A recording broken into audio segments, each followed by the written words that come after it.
बिस्मिल्लाहिर्रहमानिर्रहीम। अगर खुदा न खास्ता किसी की फजर की नमाज रह जाए तो उसको अदा कैसे करेंगे, कब तक उसको पढ़ सकते हैं, उसकी नीयत कैसे करेंगे। ये बहुत सारे ऐसे सवाल लोग पूछते हैं और ये भी पूछते हैं कि क्या फजर की नमाज को ज़ुहर की नमाज के साथ पढ़ा जा सकता है और उसकी नीयत कैसे करेंगे। क्या फजर की नमाज अगर रह जाए तो क्या सिर्फ फर्जों की कदा होगी या कि सुन्नतें भी कदा करेंगे। ये बड़ा ही अहम मसला है। पहली बात तो ये जान लीजिए कि कोई भी नमाज यानी जो नमाज पंजगाना में से कोई भी नमाज है, जो फर्ज नमाज है, उसको जानबूझ के तर्क नहीं करना चाहिए, कज़ा नहीं होने देना चाहिए। अगर खुदा न खास्ता किसी आदमी की किसी वजह से मजबूरन नमाज कदा हो जाए बिला उज़्र शरई, यानी सोया हुआ था तो जाग नहीं आई, इस तरह सफर में था, चोर डाकू थे, ऐसे इलाके में था कि वो किसी वजह से नहीं पढ़ सका, तो या वो भूल गया था, तो ऐसी हालत में जब भी उसको जाग आए या नमाज पढ़ने पर कादर हो तो पहली फुर्सत में नमाज का कज़ा करना ये लाजिम है। यानी जो नमाज फर्ज है अगर वो रह जाए तो उसकी कज़ा भी फर्ज है, और जो नमाज वाजिब है अगर वो खुदा न खास्ता रह जाए, फौत हो जाए, तो उसका कज़ा करना भी वाजिब है। अब आइए कि फजर की नमाज का तरीका क्या है कज़ा अगर हो जाए। तो फजर की नमाज ये है कि जब भी जाग आए उस वक्त उसको कज़ा कर ले। अगर किसी की फजर की नमाज कज़ा हो जाए तो वो जब उसको जाग आए तो पहली फुर्सत में उसको कज़ा करना चाहिए।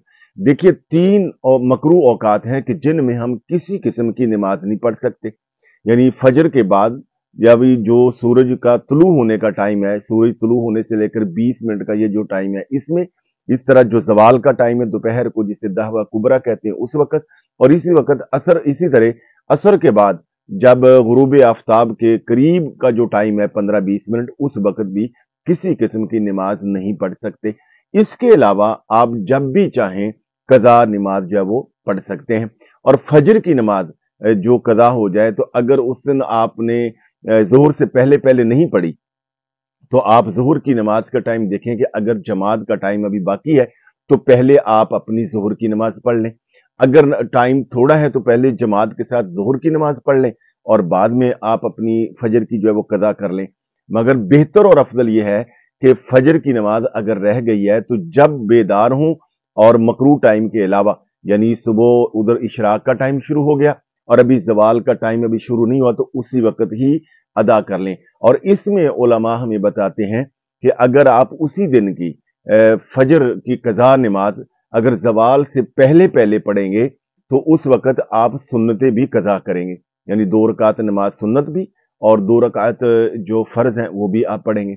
और अगर वो जवाल का टाइम शुरू हो गया और जवाल के बाद यानी जब जोहर का टाइम शुरू हुआ या जोहर के साथ आपने नमाज पढ़ी तो अब आप सुन्नतें कदा नहीं करेंगे, बल्कि आप सिर्फ फर्ज ही पढ़ेंगे कज़ा के तौर पर फजर के। यानी उसी दिन मान लीजिए कि आज की नमाज अगर खुदा न खास्ता हमारी रही फजर की, तो अब जवाल से पहले पहले पढ़ेंगे तो सुन्नतें भी पढ़ेंगे और फर्ज भी पढ़ेंगे। और अगर जवाल का टाइम शुरू हो गया जोहर के साथ पढ़ेंगे तो फिर सिर्फ फजर के 2 फर्ज जो है उनकी कदा करेंगे। और नियत कैसे करेंगे? नियत बिल्कुल उसी तरह जैसे आम तौर पे हम नमाज की नियत करते हैं, यानी उस दिन आप नियत जो है वो दिल के पुख्ता इरादे का नाम है। इस तरह नियत करते हैं, मर्द है या औरत है, यानी औरत है तो वो मुअन्नस का सीगा बोलेगी और मर्द है तो वो मुज़क्कर का सीगा बोलेगा कि मैं नियत करता हूँ 2 रकात नमाज फजर कज़ा की, वास्ते अल्लाह ताला की मुँह तरफ खाना काबा शरीफ के, इस तरह करके नमाज फजर जो है वो उसको आप कज़ा पढ़ सकते हैं। दुआ है कि अल्लाह रब्बुल आलमीन हमें नमाज पंजगाना बाजमात अदा करने की और बर वक्त अदा करने की तौफीक अता फरमाए। बहुत शुक्रिया।